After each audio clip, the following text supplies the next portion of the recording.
Cette semaine, on fait dans la voiture électrique. Eh bien oui, Ford se lance officiellement dans ce nouveau créneau de l'avenir, pas si lointain.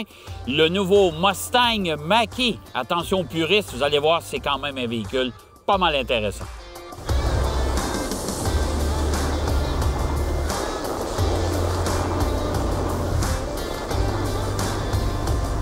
Bon, au chapitre de l'aménagement du Mach-E, c'est quand même relativement traditionnel. Vous ne serez pas dépaysé par rapport à une voiture ordinaire, appelons-la comme ça, ou une voiture à moteur thermique. Je vous le dis tout de suite, le levier de vitesse qui est sous forme de roulette ici. Au niveau de l'aménagement, que ce soit le régulateur de vitesse, le contrôle de volume, le contrôle du téléphone également, vous allez voir, ça ressemble passablement à ce qu'on retrouve sur le marché actuellement. Bon, il y a un petit écran tout juste derrière le volant qui nous indique, entre autres, l'autonomie et la vitesse à laquelle on roule. Mais il y a un immense écran dans le milieu, façon Tesla, bien sûr, dans lequel on retrouve tout le système multimédia, le contrôle de la climatisation et du chauffage, etc., etc. Tout l'outillage de la voiture est regroupé dans cet écran. C'est quand même relativement facile à utiliser. Évidemment, c'est un touchscreen, c'est-à-dire c'est un écran tactile. Alors, là aussi, c'est facile d'utilisation, mais ça va quand même vous prendre quelques minutes, au moins pour vous familiariser avec le positionnement de tous les accessoires, comment ça fonctionne.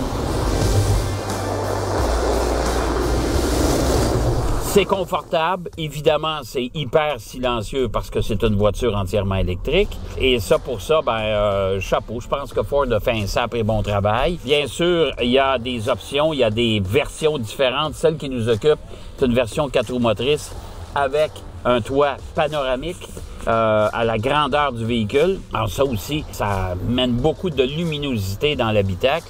Il y a beaucoup de petits gadgets, le fun dans le véhicule, dont, entre autres, dans la partie avant, vous avez un coffre qui est, je vous dirais, qui est semblable un peu à la Porsche 911, c'est-à-dire que c'est quand même assez compact, mais en même temps, ça peut servir de glacière. Ça, j'ai toujours trouvé ça, amusant lors du lancement du véhicule, c'est qu'il y a déjà un égouttoir dans la partie qui est tout en plastique. Alors là, vous pouvez participer à organiser plutôt on dit souvent les tailgate party, mais là, je vais appeler ça un hood party, un capot party, en tout cas, appelez-les comme vous voulez. Ça, c'est assez intéressant. Évidemment, c'est une version hatchback, donc il y a un coffre qui est très vaste poussé à l'arrière. Donc, ça vous permet de ranger beaucoup de choses dans le véhicule. Mais pour le reste, c'est assez conventionnel comme présentation, même si c'est moderne. Vous allez apprécier. Et honnêtement, j'ai pas l'impression tant que ça de conduire une voiture électrique ou une voiture qui va être populaire dans 10 ou 15 ans d'ici. J'ai l'impression de conduire une voiture d'aujourd'hui.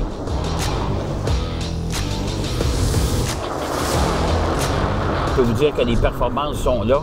On a juste à le mesurer ici, là, vous allez voir, c'est assez impressionnant. Et le freinage, c'est la même chose.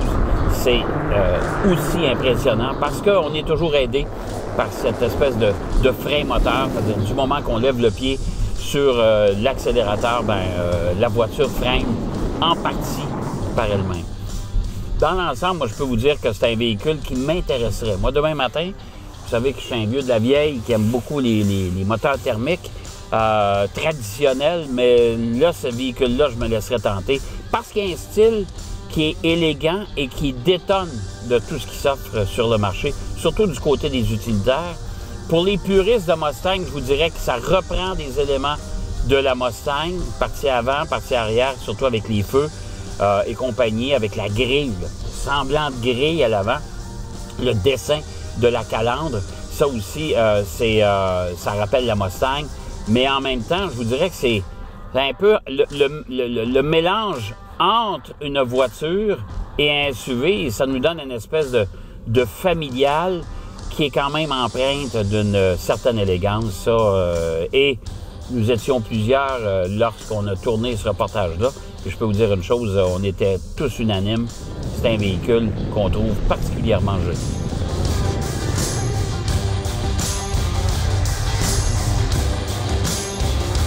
En résumé, le Mustang Mach-E est un véhicule que je trouve intéressant.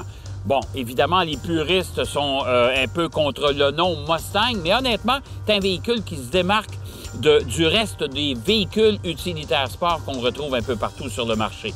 En plus de ça, bien, avec les subsides, avec les aides gouvernementales, particulièrement au Québec, bien, ça ramène le Mach-E à un prix quand même qui est relativement raisonnable, en tout cas pour l'instant, pour le marché. Je suis convaincu que ce véhicule-là aura quand même un succès important sur le marché québécois.